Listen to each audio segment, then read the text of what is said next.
Por isso mesmo, olha as palavras de Jesus a favor da vida matrimonial.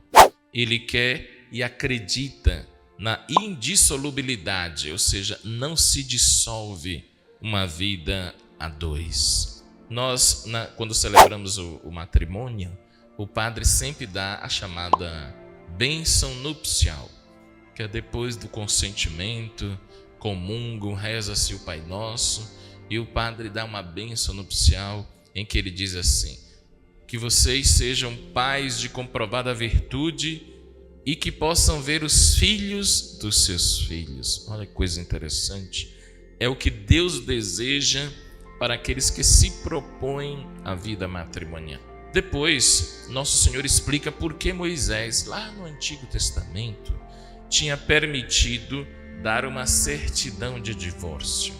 E Jesus atribui essa abertura, essa concedência que Moisés dá à dureza de coração. Quando Nosso Senhor aponta dureza de coração, é falta de perdão, falta de abertura, falta de acolhimento mútuo, falta de diálogo, e isso pode acontecer até entre os casais. Isso, quando a dureza de coração não permite o perdão, não tem como ter uma vida a dois de maneira saudável. Tem um livro muito antigo, da década de 80, que falando sobre a vida religiosa, falando sobre a vida de comunidade, ele tem um título assim: Comunidade, lugar de perdão e de festa. Por quê? A vida a dois, semelhante à vida de comunidade, ela é assim: uma festa com os dois sem se perdoarem, uma celebração de aniversário sem os dois se perdoarem, uma missa sem os dois se perdoarem, não tem sentido.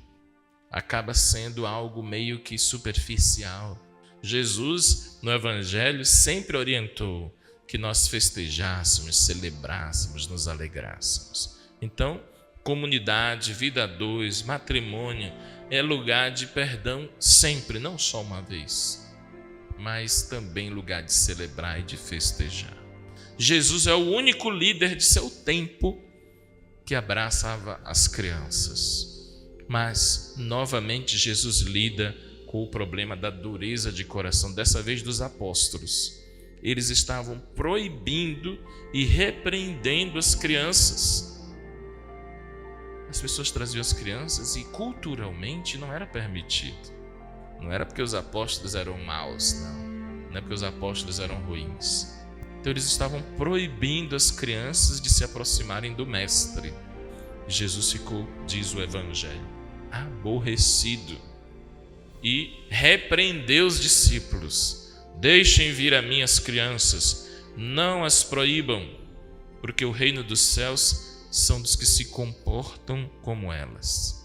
Por isso, a dureza do coração deve ser substituída pelo comportamento como criança. Deixem vir a mim as crianças, não as proíbam.